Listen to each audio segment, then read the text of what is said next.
बहुत पहले एक गांव में भोलाराम बोलकर एक गरीब किसान रहता था। वो बहुत बुद्धिमान था और चतुर भी था।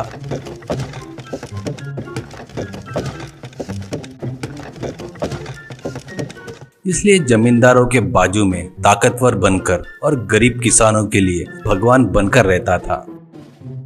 उसी गांव में जगन्नाथ करके एक जमींदार रहता था। उस गांव के किसान सभी उस जगन्नाथ को ही अपनी फसल बेचते थे। जगन्नाथ बहुत ही कंजूस और लालची था। किसानों को बराबर भाव नहीं देकर सताते रहता था। इससे वो लोग कभी भी गरीबी से कभी उबर नहीं पाए।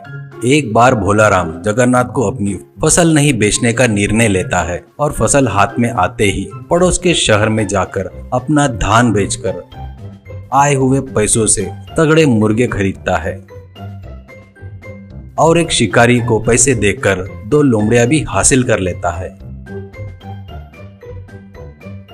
उन दोनों में से एक को रूम में बांधकर दूसरे को संकल से बांधकर अपने साथ घुमाता है। जगन्नाथ एक दिन अपने एरिया से जाते रहता है तो भोलाराम मिलता है। तब भोलाराम, बाबूजी आपकी फसल तैयार है, आप जब बोलोगे तब आप ले जा सकते हो, ऐसे कहता है। तो जगन्नाथ, वो तो ठीक है रे, पर ऐसे लोमड़ी को पकड़कर क्यों घूम रहा है? वो भाग नहीं जाएगा क्या? भोलाराम, गया तो भी तुरंत वापिस घूम कर आएगा, ये मायावी लोमड़ी है करके बताता है। और देखते क्या इसका जादू। कहते हुए भोलाराम उस लोमड़ी से कहता है, तू जाकर अच्छी मुर्गी लेकर आ, कहकर उसके गले की संकल खोलता है। संकल के खुलते ही वो बहुत तेजी से भागती है।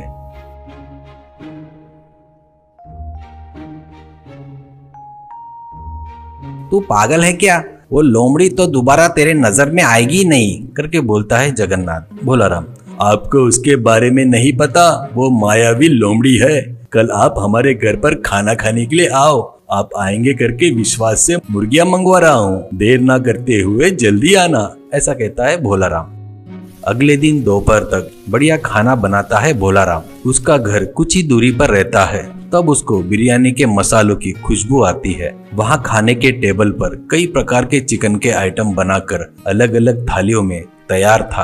अरे भोलाराम, तुम्हारी लोमड़ी कहाँ है? उसको भी लेकर आओ, वो भी अपने साथ खाना खाएगी, ऐसे कहता है जगन्नाथ। अरे उसको क्या जल्दी है जी, पहले अपन लोग निपटाएंगे, ऐसा कहता है भोलाराम। दोनों लोग मिलकर खाना खाते हैं।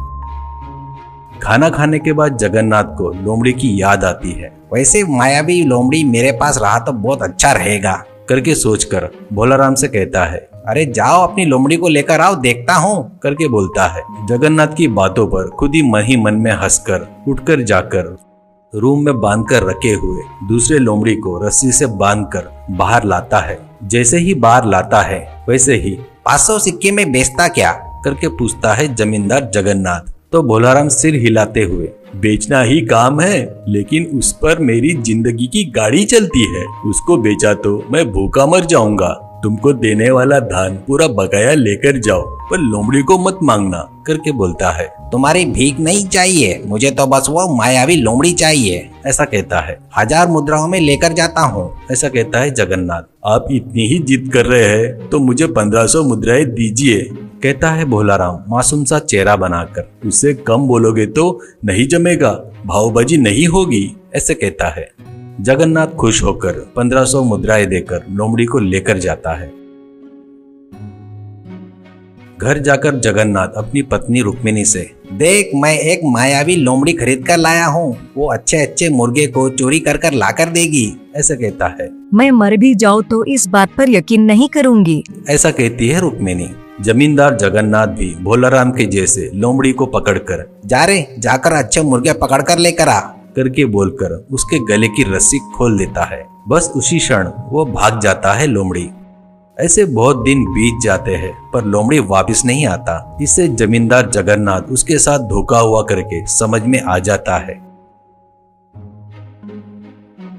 और अपने आदमियों को लेकर भोलाराम के घर जाता है और उसको पकड़कर बांधकर, मेरे से ही धोखा करता क्या रे नीच कमीने, मेरा पैसा मुझे वापस किया तो माफ कर दूंगा, ऐसा कहता है। वो तो कब का खर्च हो गया है जी, ऐसा कहता है भोलाराम। तो इसे लाठी से मरे तक मारो, करके बोलता है जगन्नाथ। एक व्यक्ति, अरे बाबूजी इसे मारकर गाड़ने के लिए नहीं जमेगा, इसको कल मार डालेंगे तो अच्छा रहेगा, ऐसे कहता है।